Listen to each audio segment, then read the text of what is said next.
In the Empire, they have these strange, like, broadcasts. Like, what is going on? Is he getting spied on by the ISB? Because this guy's, like, waving guns around in my face. I didn't do anything. Like, what in the world? I don't know if he's a charismatic leader or a loose cannon. Today we're watching Andor, Season 2, Episode 5. Let's do a quick summary.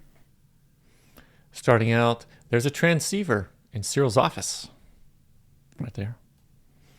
Cassian meets a low-level rebel, schools her on how to be a rebel. Oh, yeah. Cassian meets the rebel leader and assesses the job as a no-go. They are not ready. Cyril presents his idea in front of Patagas, and Patagas gives him some head pats. Clea informs Luthen that Skulden might find the listening device in the art exhibition in Skulden's place. Saw clears House of the Spy in his midst. Oh, yeah. And lastly, we see the guy get radicalized by Saw Gerrera. Little initiation right there. Mm-hmm. What'd you think about the episode? Today's episode, I give it a 6 out of 10. For me, this big pros, great acting, great production values, great atmosphere, feels like great storylines, feels like Star Wars, adult Star Wars, love it. But it still feels a little bit like setup to me. And I don't feel the heaviness of events.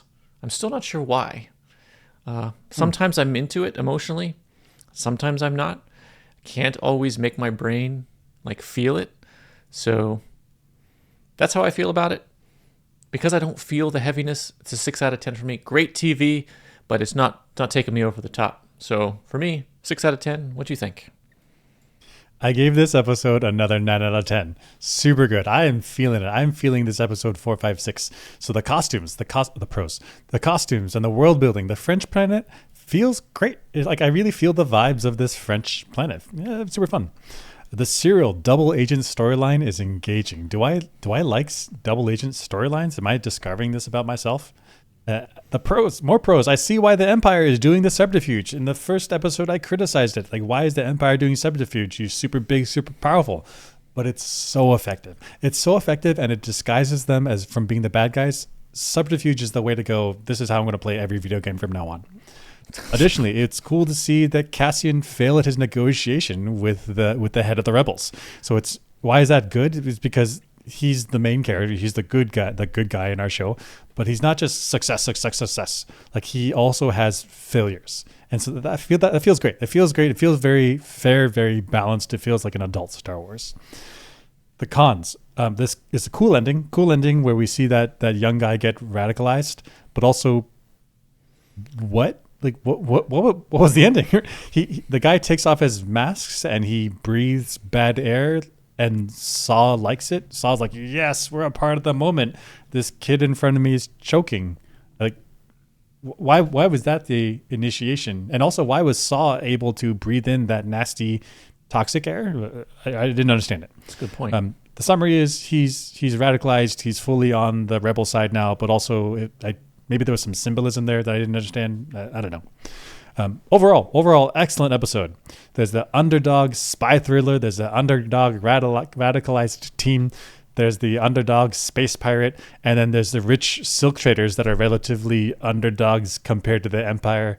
And who doesn't like an underdog story? Ready to talk about it? Let's do it. So ISB blasts into the office of Cyril Karn. Is this a good idea? I need everybody to step away from their workstations and leave the room immediately.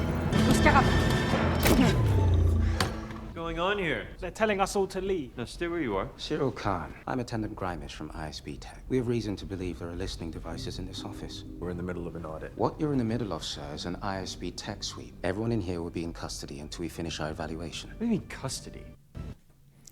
So great security procedure in the sense like they found the bug. They found the rebels bugging the office. That's true. Bad part is you make everyone feel disloyal. Is that worth it? Oh, I see. So great job by the ISB. They caught the bug. They figured out that there's some rebel spy in there. But at the same time, you come in so hot, you come in so heavy-handed that you make all the employees feel like they were traitors. And now they're like, do I want to follow this empire? Like, they're jerks. I don't want to do that. Right. And it's a powerful feeling to feel like, if you're a loyal person, to feel like a criminal or disloyal. Be like, it's a powerful feeling to feel that way. And to make It's immediately loyal people. F these people. Yeah, F these people on Right. top of me. They don't trust me. I've been loyal to you my whole life. What is this? Right. So you're coming hot and heavy. You find the bugs. Great job. But was it worth it? ISB. I don't know if that's the best move. No. Why not? Why don't Yeah. they go through Cyril to find the bugs? Be like, hey, we're doing a security sweep on your office. Are they saying I can't go through Cyril because he could be the mole? Like, Right. they haven't vetted people that much that they can't go through their guy? Well, okay, so this is a good question. So does the ISB officer here in the gray uniform, does he know that Cyril is like a free agent or he's working for the ISB indirectly? I don't think so. Because so if Cyril is just some corporate guy, then the ISB has no reason to trust him. Right. So if I can't trust you as some corporate dude, then I need to check all of the things, just check everything in this room and everything in this building with my team because I trust my team. They could go through Cyril, but what if Cyril is a spy? Like for the rebels. That's right. You do give him a little bit of time to prep. But at the same time, if you gave him a slight 10-minute heads up, 5-minute heads up, tell your team we're coming in. Like, and then Cyril says, oh, there's going to be a security sweep. It's not a big deal. You're just going to come and do a security sweep. Nothing to worry about. That's true. Coming in, let them do their business. We'll go, when they let us go, we'll do a lunch break or something. No big deal. But come barging without even telling him 5-minute heads up advance. Nothing. I see what you're saying. different. Like a little bit of decency, a little bit of civility, a little bit of kindness can go a long way. Right. So you could still have your guys post up outside the door, and it's like nobody out of the building. You can go from here to the lunchroom, but bathroom breaks, you need someone to come with you. that type of thing, instead of just being like fully in immediately. Like defend yourself now. Right. Because it could turn from like, I'm glad ISB is here, making sure the Empire is secure, to like, I don't want to feel this way. I'm not a traitor. What the? Like, Yeah, it could what be the a heck? quick, huge flip in emotion. I guess the good part of coming in hot and heavy, real hard, real fast, is that they do catch this person, right? So They do. this listening device, which Right. is surprisingly large, if you give people enough time, they could chuck it out the window, or they could do I don't know, some type of destruction, something. Yep. Yeah. So there is a trade-off between time and making people feel better, but I don't think they, in my opinion, I don't think they struck that balance. I think this is going to create more problems than it could solve if they gave them a 5-minute heads up. Because even in 5 minutes, where's this person going to go? Like sprint out of the room? It's not me. Like, no way. Right. That's why I'm saying if you have the guys post outside the door and you leave people access to the lunchroom, because that's where you're gonna shovel everyone. You're gonna Yeah. escort everyone there, but they can't like leave the building. Then everyone's stuck in here. Yep. But it does give them a window. It does give them a window to like disable any listening devices, delete any softwares that might be running in the background. So I can also see why it would be good to come in hot and heavy. I wonder if in the past they encountered this where giving people courtesy, giving people time backfired. And so no, that's the rule. Come in heavy. I don't know. Speculated. Yeah, but they've somehow created animosity between ISB and the workers, where the workers are like, oh, you're making me feel like crap again. But instead of being like, damn, I'm glad you're here doing a random check, let's make sure this place is secure. Like, Hearts and minds. haven't done their work. Also, I see why spy tech is always like a pen that doubles as something else. Because this person leaves right. it behind. Like they didn't take it with them. I guess if they took it with them, they could get patted down, and then That's right. and then it's caught on them. Like that's bad. The best other is hand- like if this is something that could be left behind, and they do their sweep and it's not noticed. That's kind of like the best. So Right. Oh, it's like their prescription glasses case. Like that's fine. Like great. That'd be perfect.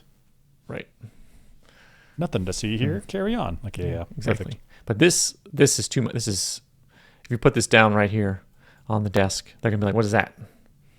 And it's caught. Yeah, if it has some like dual purpose, if it's like a pocket knife and like and then the microphone is like super tiny, you wouldn't notice it. Like, okay, but If it's not a dual purpose thing, then what is that? She's in big trouble. And it's like sitting at her desk. They're gonna know it's her. I gotta know. Okay, I also had a thought about this. I'm not sure if this was intentional by Cyril or is he getting spied on by the ISB? Okay. There was a listening device in my office. You will all now have the pleasure of thorough ISB interview, and there will be new security measures going forward. Because, of course, we're bugging our own office! There was a... Okay. So my thought about this was ISB comes in to Cyril's office, like not only his little office, but like the entire thing is his office. All the employees are in his overall office. And so did he get ISB to come in and do this? To sweep the room to make sure that there's no listening devices? So that way his terminal at his desk and his is known to be a clean and safe and secure communication. So that way he can talk to Dedra.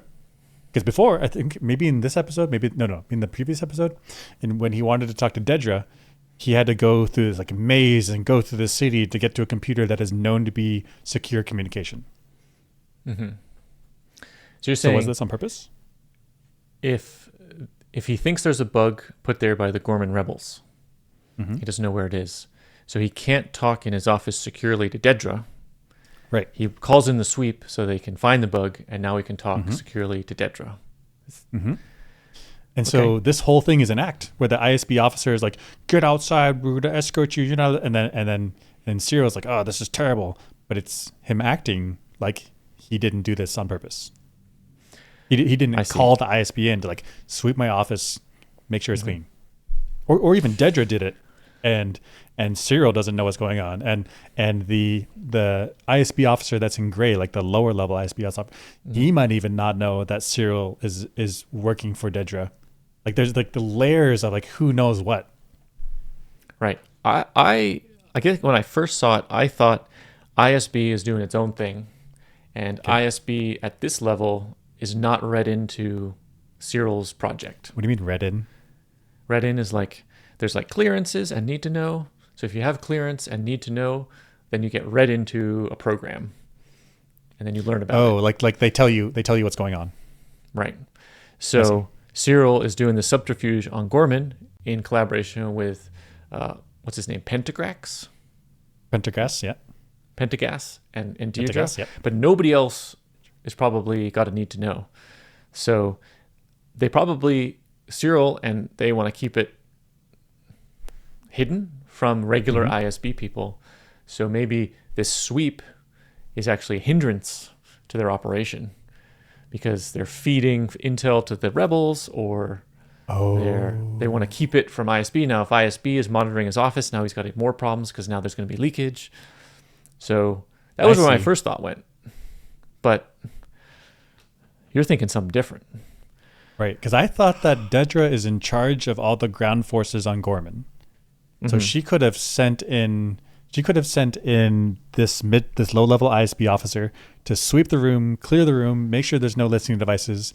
That way Cyril like at work, you just be the last guy to leave, can relay to Dedra like what is the status updates. Because before, when he had to walk through that maze throughout the city, if he has to give in daily, weekly, I don't know, whatever the interval is, however many updates, he has to walk that maze, and the rebels could be like, "Why are you doing that, dude? Why are you always going to this one random computer to talk? Like, who are you calling? I'm calling my mom." Like, no, you're not. You can call your mom from your office.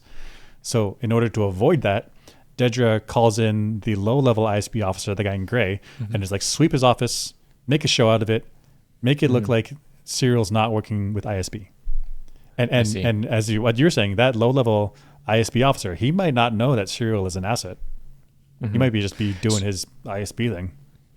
I was also thinking that Cyril knew about the bug of the rebels and was using the conversation with his mom to feed info to the rebels to get them to approach him. Was he doing that, or was it? And so when they do the sweep, ISB does the sweep, they now take away the bug, and he's like, "God damn it! I knew that bug was here. I wanted it." But if that bug is gone, now they have to engage with him directly, like pull him in and like bring him into their meetings. I was right, and this did happen after he got face to face with them. So maybe they no longer need the bug, and they have plausible deniability. There was a sweep, bug's gone. Mm-hmm. Okay, so Interesting. much I don't know. spy games. God. Right? This storyline. Oh my gosh. On a weirder note, in the Empire, they have these strange, like, broadcasts. Like, what is going on? Cartoony. Investiture. I absolutely adore this holiday. It's that time of the year, Toffee. So the Empire is like white, gray, black, prim and proper. Yeah. And what is this broadcast? This is wild. You talking about their color palette and their stylings. Right. Like, it's like this fake hair stuff. Whereas everywhere else we see in the Empire, they're like natural hair, natural, like no makeup. Your uniforms are very simple colors, no flashiness. And then here on their broadcast television, super flashy. Right. It kind of gave me an uneasy feeling about the Empire. Kind of like the uneasy feeling I got in Hunger Games. Remember when like District 1 or whatever? Right. The Central District. The one that has everything's amazing, and all the other places that are oppressed are like far away. We don't see them. So in the central city here in Coruscant, you get this like opulence, and people do these flamboyant, flashy, colorful stuff. Right. And it gives, so somebody on Coruscant who's involved in this imperial culture is like, this is fine. But maybe a lot of outsiders coming in would feel pretty uncomfortable with this, right? And the contrast between the imperial fashion and this is huge. I also got that feeling, which was surprising. I also had that feeling. And it also, I had that same feeling in Hunger Games, exactly as you said. And it's like this flamboyantness, this flashiness, this unnaturalness. I don't know that maybe I don't know how to say that. It gave me the feeling of a society that's rotten on the inside. So it's like on the outside, people are doing hard labor, scraping by, but the people that are on the inside that can afford to do this type of styling, this type of behavior, they're like corrupt and living fat cat lives, and they don't care about the poor people. Is that what this is? Did you also get this feeling about the inside of the Empire? Yeah, like a Marie Antoinette situation, like living large, but like throwing these extravagant parties, and like fashion is off the wall, but like it represents internal rot. Yeah, I think that's what it is. It's like prosperous but rotten. Yeah. Because weird feeling from this broadcast, I gotta say. Right. Interesting. Quick insight to what's going on in the Empire. Yeah. This is the conversation between Pentagras. Gosh, what is his name? And Cyril. Is this a good plan? Partagaz. Yeah.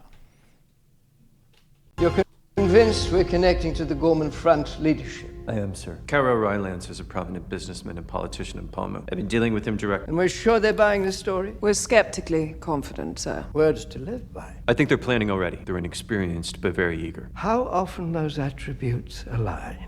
They'll need help, sir. Your plan. To bait Gorman as a prize for outside agitators needs to begin somewhere. This could be that moment. How may we assist? Transport schedules need to remain consistent. The information I pass them needs to be accurate. I'll need oversight on military security. Done? When it's over, we need to calibrate retribution carefully. We want them growing bolder. They need to see what winning feels like. I'll make sure things don't get out of hand. Excellent work, Cyril. This is devious.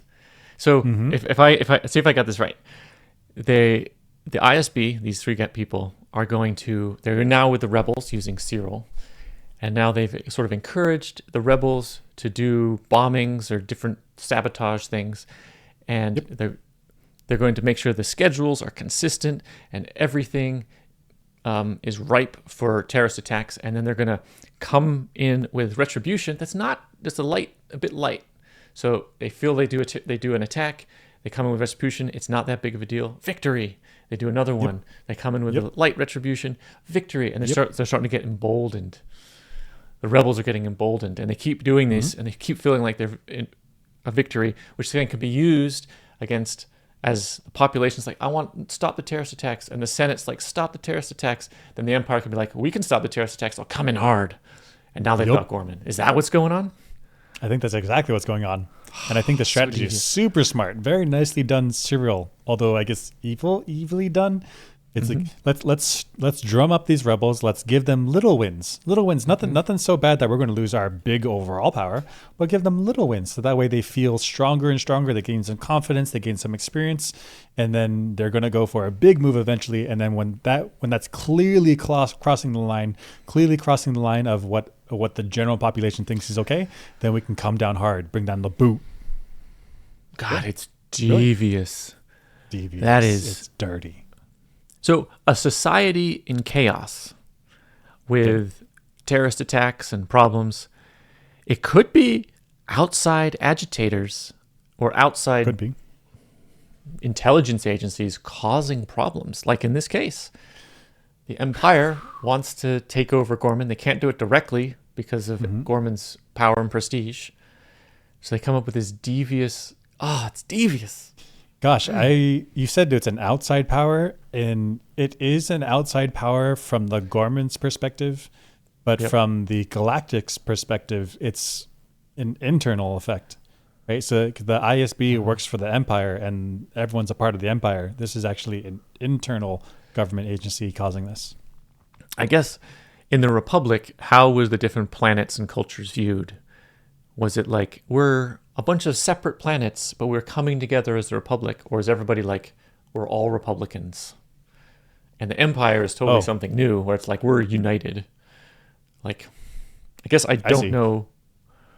I guess I mapped it onto the United States, America, where it's a Gorman would be like California, and then the Empire is like the federal government. I see. And I guess I'm looking at it, was it before, or was it like the countries in the world and the UN? But the UN is this like light-footed thing that kind of holds everything together, but the countries are quite independent. I see. Yeah, so I guess it would be like a strong-handed UN. I like that analogy better, because a country is closer to a planet. Yeah, okay. Yeah, and I guess you could say at the beginning of the American Revolution, the states were actually quite independent, and they came together, and the governments got quite more centralized over time. So maybe it's like that. But man. So I guess in our analogy here, it would be, I don't know, France, for example, having some internal strife. But actually, it's the UN, which France is a part of, is actually pulling the strings behind the scenes. Right. So what looks like internal strife in France is actually getting egged on by the UN, so the UN can come in hard and unite, capture the nuclear power plants. Man. And then disperse its power across other people. That's devious. That's dangerous. It's devious. This is Saw Gerrera, and I don't know if he's a charismatic leader or a loose cannon. Yeah. We can lose the boy. He's seen too much. If you're ready, then I'll get rid of him. He's a good engineer. A great one, maybe. But we have you. So we can... that rubbed me the wrong way. So Saw is talking with his former or his more experienced, his existing engineer. And they just took on board this young guy who has developed some type of weapon, I think. I think that's what it is. And so Saul wants the experienced engineer to get trained up by the young guy. And so that once you've acquired the young guy's skills, then Saul's like, I'm ready to kill off the young guy. We don't need him. He's seen too much. And so, I get that from like, these guys are pirates. They're on the run. They got to keep their security, their operational security, like keep it under wraps. Okay. But what I didn't like was that when the experienced engineer is like, I could use him actually. I could use the younger guy. He's like a really good engineer. I want him on my team. And then Saul's like, but we have you. Like, we already have an engineer. We already have one engineer for our fleet of ships. Like, what is this logistics? Like, get this guy an assistant. Gosh, that's right. Because we have one engineer. He can only work on one plane or one project at a time. Yep. If he gets killed or injured, now you got nothing. And heck, even if he just gets sick, he's got a flu for 2 weeks. Then you're like, hey, one engineer, go handle all of our ships. Like, the guy's sick. He's got no backup. You need a team of engineers. You need a rotation. Right. So I think at this point, Saw knows that this guy is a spy for the other side. Oh, you think so? At this point? Oh, I'm not sure. I'm not sure on the timeline, but at some point he figures it out, I think. Right. I hope so. Otherwise, he just killed him. What is Saw's plan to get a team of engineers? You can't just keep bringing people in and killing people. Like, you got to. What's the vetting process? I mean, you're only. I don't know what the vetting process is, but he can't be running off of we have one engineer already. Why do you need a backup? Why do you need a second place? That's crazy to me. That's right. I mean, okay, maybe Saw is running a pretty small band of pirates and he keeps it limited. Sure. He's also like this crazy guy, charismatic. People are like, what the hell's going on? But he is able to keep his band together. And so that has a place in the rebellion, maybe?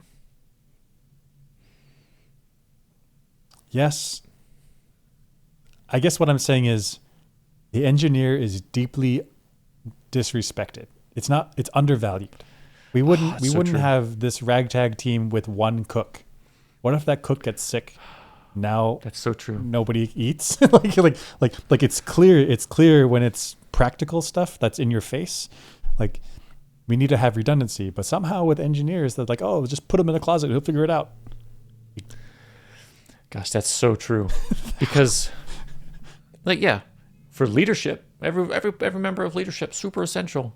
For every member is a leadership, super essential. Everyone gets 2 assistants. Yeah, but the IT guy, when it comes, right? But they're running ships. They got X-wings. They got cargo ships. They got logistics. You got to have mechanics and engineers working for you, and you got to have a lot of them. Otherwise, your ship's going to break down. Right. It's a perverse incentive, because if ships are running, then Saul's like, well, we don't need engineers. Get rid of them. And you've seen too much, so now you're dead. But if the ships are constantly not quite working, then Saul's like, we need more. You guys need help. Let's get some more engineers. It's right? Perverse incentive. Yeah, perverse incentive. And he's kind of such a loose cannon that maybe he doesn't quite know what's going on. Right. But logistics. You gotta have enough staff that are able to fix your ships in order for your ships to run. You can't just be killing them off and be like, we got one already. Like, not enough, dude. Right, not enough. And the disrespect. Yep. Brutal. And then, how did he know that the guy, his former engineer, was a rebel, or a rebel against the rebels, which is Empire? Is he ready? Yes. Ready enough to do it on his own? No help from you? I think so. You think? Or you know? I've done what I can. I've done everything you've asked for. And if I don't show up back home... Traitor! Is he ready? Like... I didn't know. I guess, didn't know to kill him. How do you know? What did... I guess he does pick up a transmitter off the dude. And it's like, here. But how does... Somehow we verified. But then, So he definitely picks up, or this guy with the mask, with the whatever mask, he picks up the transmitter. He's like, proof this is a transmitter. Okay, but then if that's a transmitter, and after this they immediately like pack up, everyone leaves. If there's a transmitter on that guy, why is Saw doing this theatric stuff where he's like intimidating the young guy when the guy next to him, his former engineer, has an active transmitter on him? Like, shut that down. Relocate everyone immediately. Do it. Go fast. What are we doing? Point. Also, I guess intimidation can be a good tactic to keep people in line. He doesn't intimidate him. He like traumatizes him, like looking down the literal barrel of a gun of this crazy guy that doesn't understand how many engineers you need. Like, can I trust you, or are you psycho? You're like, I mean, I could like step wrong or like say the wrong thing, and all of a sudden I'm gone because this guy's like waving guns around in my face. I didn't do anything. Like, what in the world? Who is this guy? Do I really want to follow him? I know. Like, gosh, why did he do this theatrics? Like, I'm loyal. Why are you making? Like, he literally thinks he's going to die right now. He's like the next words out of my mouth are life and death words. Like, this is if you hold someone at gunpoint, can you even trust what they said, or do they just say whatever they needed to say for you to not kill them? That's right. It's not really a good loyalty test. This isn't even an effective loyalty test. Saw my gosh, is it's like a loose cannon, but he gets it done. he gets it done. I mean, he has these guys who follow him loyally, in some kind of way. They're loyal even when he's not pointing guns at them. So I mean, effective, I guess. Maybe he was less crazy in the past, and these are like previously loyal people, and he's just like getting more and more crazy, but they still follow him because the good Maybe old it's a game days. for him. He's like, how far can I push it? How far can I push it? How unhinged can I seem to my crew? And they're still loyal after what I just did. Holy crap! I can get away with anything. Wild. Which makes me wonder, did he do this to his ship on purpose? Like this What is did he do to his ship? Saw Gerrera's ship, right here, smack in the middle. And if you look at the top, it looks like a pirate's hat, right? Like Saw's like, I'm a space pirate. I'm gonna put a little pirate hat on top of my ship. You see it, right? Look, I got I got reference materials. So these are pirate hats. One from the captain, and then the other one is like this. I don't know if historically accurate. I don't know. I'm not a pirate. I'm not a pirate specialist. But I mean, these hats, the shape of these hats look like the top of Saw's ship. They do. So you got this like taco Wide with a base. nipple shape. Yep. And so he's got. There it is. That's You it. see it, right? Yeah, see cute it. little Easter egg. I wonder if Saw's like, I want engineer guys. I want this on my ship, and everyone's like, what? What? Are you crazy, What kind of dude? shape is- He's like, I want to see how far I can push it. I want a little pirate hat on top of my ship. Yeah. You see the Googly face, eyes right? are next. Right? Oh, ridiculous. It's like dodging Massive missiles, and eye. it's like the eyes are rolling around. The eyes are all over the place. The Empire's like, what is this clown show? So eye, nose, frown. Wide jaw, sure. And then pirate hat. And then pirate hat. Cool. See it? Gosh, he's Cool Saw. is this rebellion troll? How crazy can you be and people are still loyal? Yeah. What a quirk.